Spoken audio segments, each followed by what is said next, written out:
Hello everyone, this is a quick tutorial on how to do a screen capture on a Mac.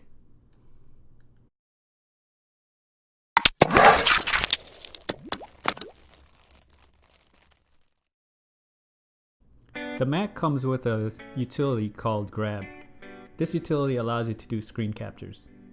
To begin, you want to click on the Launchpad and open the Utilities folder. There you will see the app called Grab. Go ahead and click on that. The app will now be located on the bottom on your dock. So let's take a sample screen capture.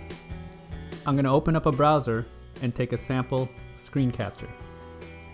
So now you want to click the Grab utility, and on the top click Capture, Selection, and now you want to drag your mouse to whatever you want captured. The command button and 4 will also bring up the capture window.